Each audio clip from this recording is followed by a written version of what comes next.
Hey, Steve Basic Architect. Yeah, welcome back. I got some plans and some interior photos. I thought we'd continue our conversation on that 1852 remodel, look at the floor plans, what we did. But before that, let me just stand up for a second. Look at that. Yeah, big red. And somebody sent me that shirt. Thought it was pretty neat in the Top Gun logo. There, but anyways, yeah, we got big red in the house. So let's get started. Remember, we talked about this a little earlier. This is that 1852 house, and you know, the thing to understand about that, this is the back of the house. This is the rear here. The front or street is up here, but the front door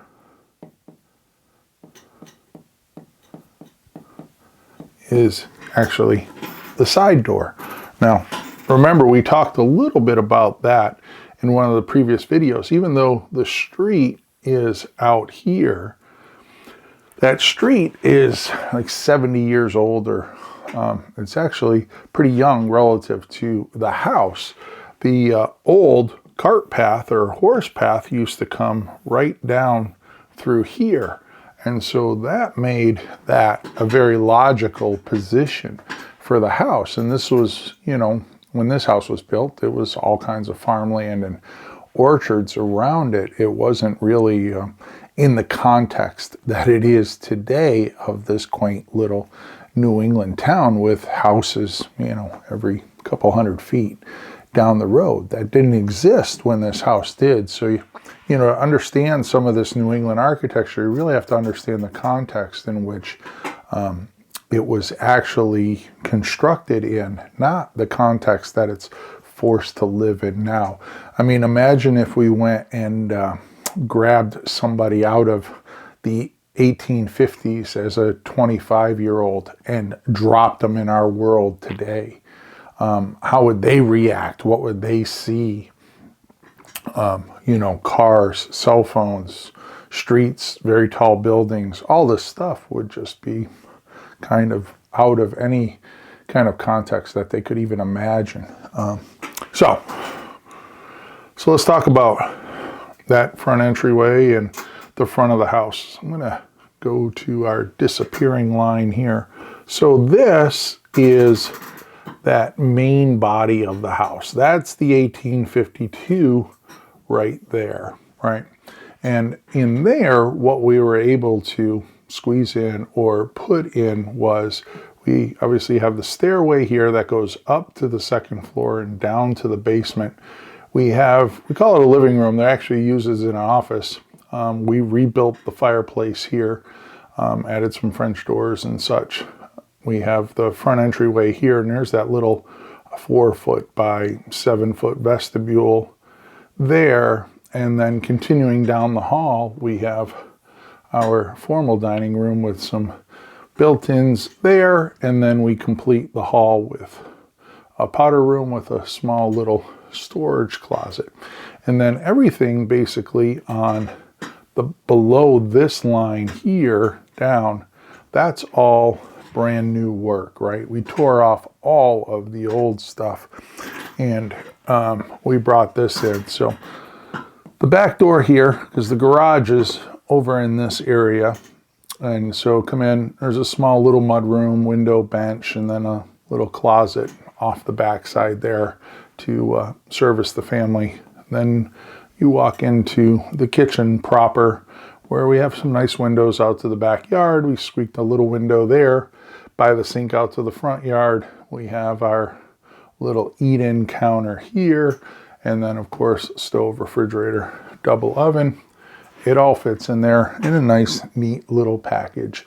And the other thing to remember too is this isn't a you know, Texas farmhouse out on 60 acres where 10-foot ceilings and all of that. This is quaint little New England with 7'3" ceilings and just the scale and the feel is different. And you'll see, after we look at the floor plans, I pulled up some interior photos that we took at the end of the project, and you'll get a really strong sense of the New Englandness of the house and what we went after.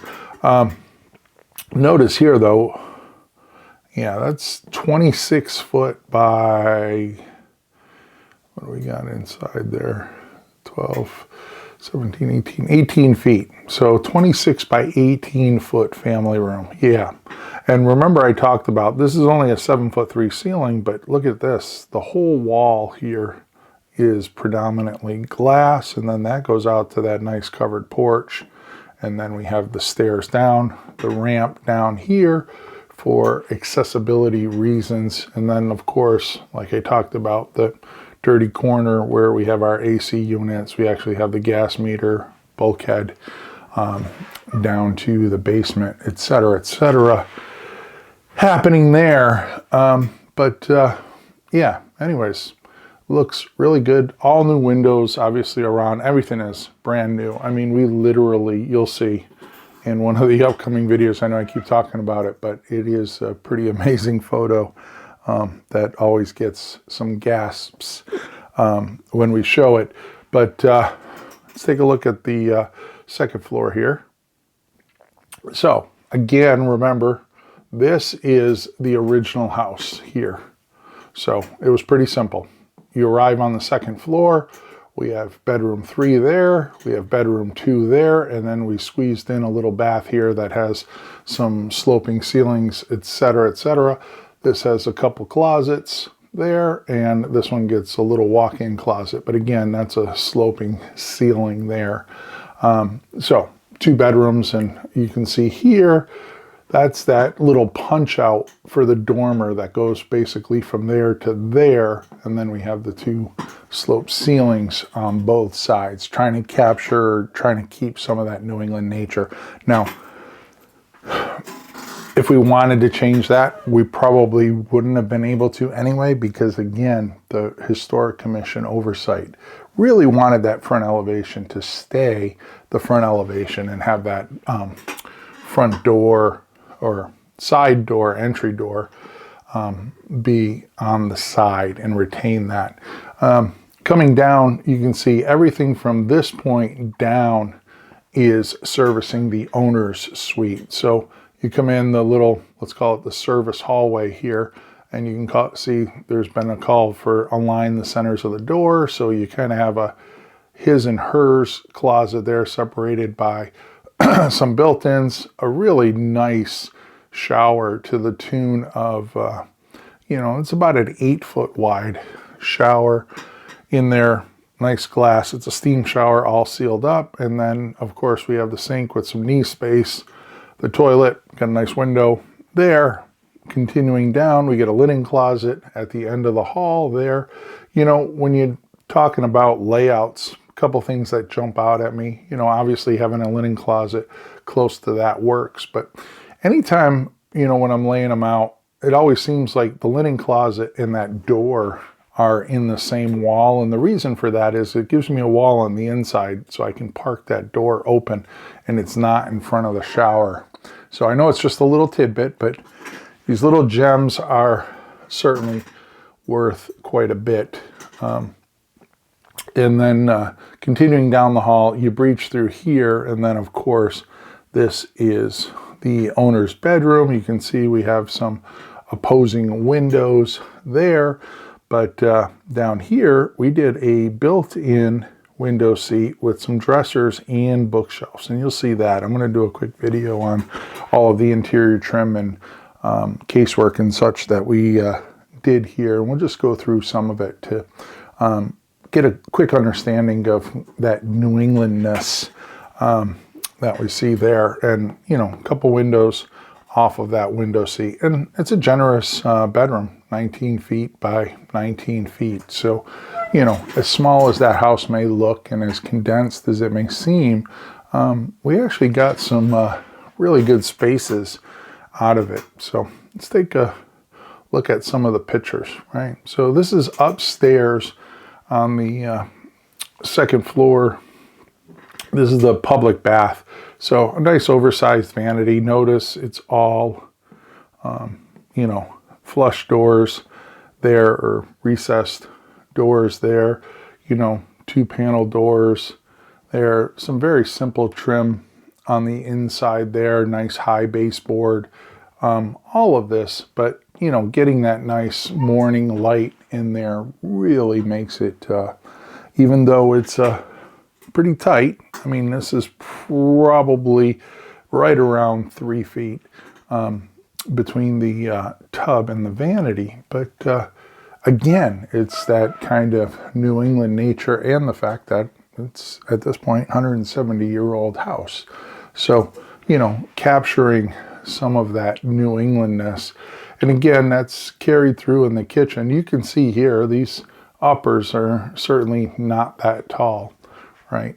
30 inches there. So we have standard bases, and then the 18-inch there, and then the 30-inch with a little crown molding up there, but it still has all of the modern amenities, you know, in here, cooktop and, you know, oversized sink, dishwasher, all that good stuff. So it's a, you know, delicate blend of old world New England, and, you know, we still need that modern function there. One of the things that we did to lighten it up a little too is notice there's a whole bank of cabinets here, but we used some glass doors that were proportionally sized to the window there to just give it a little lighter feel. You know, when you look at solid cabinets, they look big, heavy, bulky. They want to go down, but these almost seem to float in the room, which is also a little trick to use when you're in you know, space that's 7'3" here, and you want to make it feel light and airy. Moving to some glass windows there, but that just means everything you put behind there, you have to be nice and neat about. And also notice, you know, we had these cabinets made by Model Builders, our cabinet maker here that we work with locally, and the shelves totally align with the muttons there. So you're not looking through and seeing a shelf come through the glass here. So there's a lot of planning there, all the way down to where is the shelf placed inside the cabinet and how does that look. So things to be concerned about as you move through a project. Owner's bath. So you can see here's that, you know, 8-foot shower. It actually goes all the way back here because there's a bench back here and shampoo shelf and such. We actually ended up moving the knee space down here, so single sink there. They opted for a single sink and more square footage of countertop, and we have a little knee space. But also remember, this is that back side of the house, 1.5 stories, so there's actually roof happening in here where that is pretty tight to it. So that's why we have that higher silled window. But in turn, you know, you can view that as an opportunity and say, wow, great place to put the towel bar because we have that higher window sill there. One of the kids' rooms. So you can see.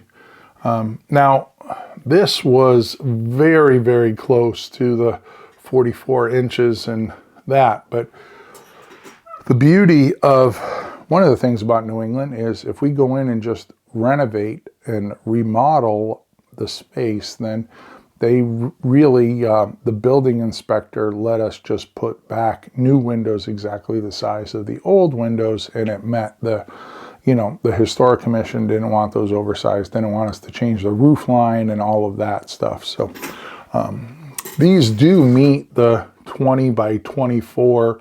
And in New England, we actually have an amendment because we have a lot of historic homes that windows on the second floor don't have to meet the 5.7 square foot requirement. It gets downgraded to 3.3 square feet here. So they're a little more lenient, especially on these older renovations and stuff, because we just can't get a 5.7 window in there. That's the actual overall size of the window. It's one of the requirements for an egress window. So ours gets amended to 3.3 square feet.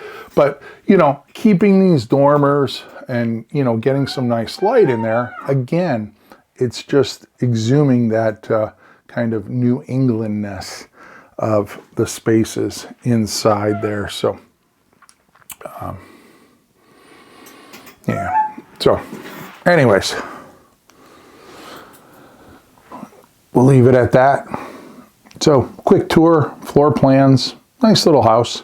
I wanted to say, I think it's probably just under 3,000 feet. When we had the basement, maybe we breached 3,000 feet. It's more like 2,875 or something like that, I believe, on the upper two floors. So anyways, just a little look into that 170-year-old house we resurrected. So come back. Come back tomorrow. Tomorrow, you're going to see the photo. I keep saying the photo. Hopefully it, you find it as intriguing as I do. Anyways, I'm Steve Basic Architect. Yeah, that's a little chat about our 1852 historic remodel. Until next time, long live our buildings.